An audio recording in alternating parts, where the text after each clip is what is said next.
Magandang umaga po sa inyong lahat. Sa palagay ko po ay nabalitaan nyo na po na binomba ng Israel at saka ng Amerika ang Iran.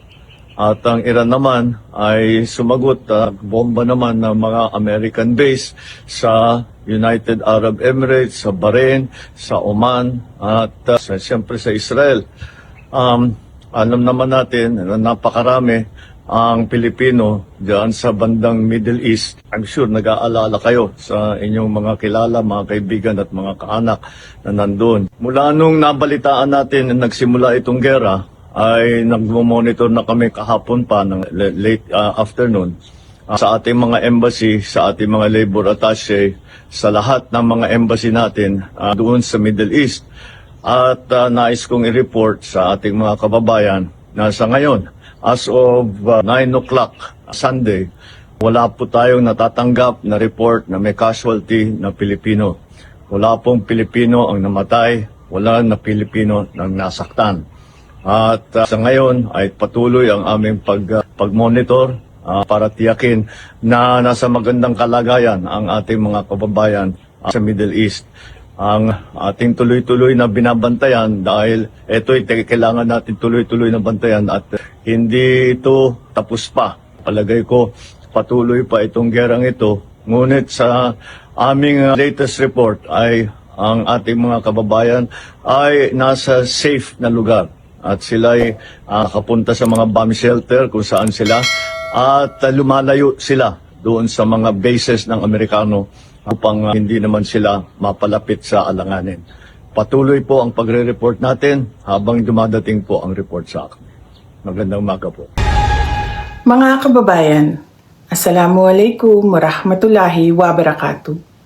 Dahil sa kamakailang paglalaan ng tensyon at labanan sa ilang bahagi ng gitnang silangan, hinihikayat ang lahat ng Filipino na kasalukuyang naninirahan o naglalakbay sa rehiyong ito na manigurado sa pag-iingat at pagsagawa ng mga kinakailangang hakbang upang mapangalagaan ang inyong kaligtasan. Iwasan ang mga lugar na may nagaganap na operasyong militar o malaking pagtitipon ng publiko.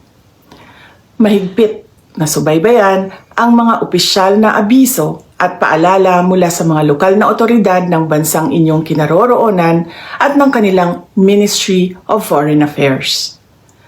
Maging mapagmatyag sa mga balita mula sa mapagkakatiwalaang organisasyon ng media. Panatilihin ang regular na komunikasyon sa inyong pamilya, mga mahal sa buhay, at mga pinagkakatiwalaang kaibigan tungkol sa inyong kinaroroonan at kalagayan. Paniguraduhin na hawak ninyo ang emergency numbers ng ating Departments of Foreign Affairs at lokal na otoridad ng inyong bansa. Siguraduhin valid at hawak ang inyong mga dokumento at pasaporte.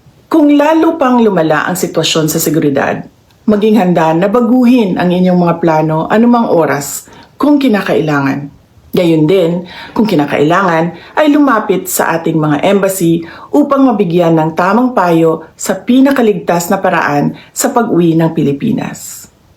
Sa panahong ito, nang walang katiyakan, ang inyong kaligtasan ang pinakamahalaga. Naway patnubayan at ingatan kayong lahat ng may kapal.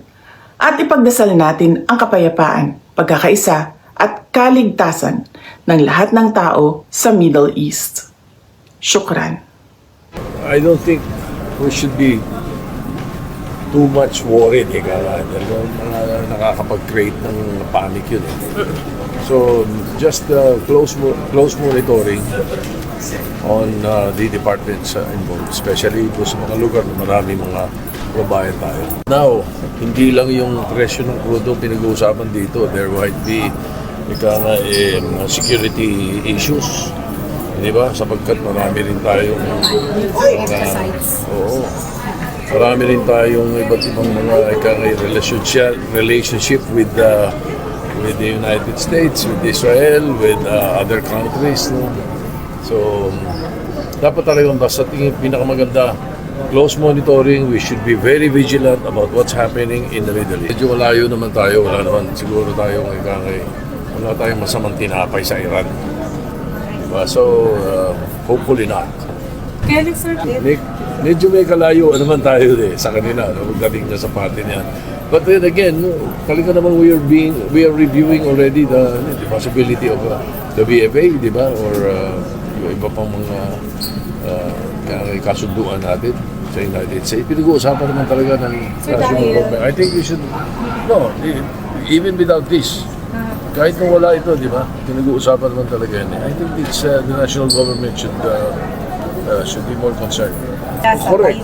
Correct. Kaya nga, doon sa mga iniisip na dapat wala tayong relationship with any of this, no? Like US or whatever, or China, para hindi tayo ma-epekto. Hindi pwede. No man is an island. Oh yes, the Philippines has thousands of islands, but pagdating sa global economy, we can never be alone. Let us be reminded that the duty of the Office of the Secretary General to receive the impeachment complaint is ministerial. They cannot actually refuse to accept impeachment complaints which are being filed. Honorable Erice would like to manifest as well. Yes, Madam Chair. It's kind of tricky because in the Constitution, the initiation is a process when you file it and then the Speaker refer it to the Committee on Justice. That's the Constitution. Kailangan pong ma-refer sa Committee on Justice. Yan po yung initiation. At meron pong ruling ang Supreme Court na February 6. Maliwanag din po yun. Pero may nakikita po akong malaking problema.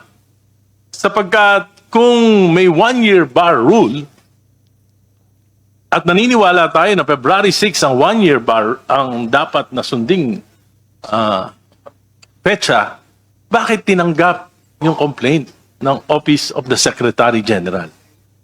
At bakit ito ni-refer ng Speaker sa Committee on Justice? Ibig po bang sabihin, in the next few days, pwedeng mag-file ng complaint every day for the next 300 days?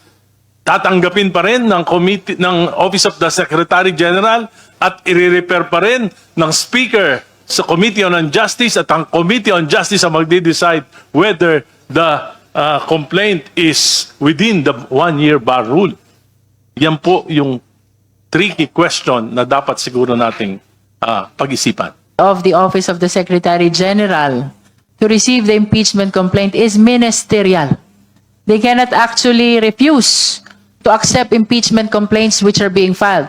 And that is why it is incumbent upon us, the Justice Committee, to dispose of the issue of whether or not the impeachment complaints were filed, whether in compliance or in violation of the one-year prohibition period. The same is true with respect to the duty of the Office of the Speaker to include the same in the order of business within the period of 10 session days from the date of transmittal. And the same is true as well with respect to the plenary in referring the same to the Justice Committee. Honorable Erice. Meaning, Madam Chair, that anyone can file a complaint every day in the next 300 days. And it will be accepted by the Office of the Secretary General, and it will be referred to the Committee on Justice by the Speaker. That will be the rule now. Yes, Honorable Erice. Thank you. And we are in the best position actually to address this issue of whether or not there is a violation or there is a compliance with the one-year prohibition period. Magandang gabi, ating mga kababayan. Ikanalulungkot ko na meron po tayo natanggap na report na meron na pong casualty na Pilipino dito po sa gera na nangyayari sa Middle East. Na-report po sa atin ay namatay po ang isang Mary Ann Velasquez de Vera na tigang Pangasinan. Siya po ay isang caregiver sa Israel na tinutulungan ang kanyang alaga para dalhin sa bomb shelter, ngunit hindi na po nakaabot sa bomb shelter at inabutan na sila bago sila nakarating. Siya ay namatay dahil tinamaan ng shrapnel ng mga bumagsak na bomba. Na-identify na po siya ng kanyang asawa na isang OFW din na nagtatrabaho sa Israel. Lahat po ng tulong na kakailanganin ng kanilang pamilya ay ihahatid ng ating pamahalaan. Patuloy po ang ating pag-monitor sa kalagayan ng ating mga kababayan na nasa gitna nitong gera, patuloy pa rin sa Middle East. Asahan po ninyo na pagka meron tayong may report ay i-report ko po sa inyo kagad.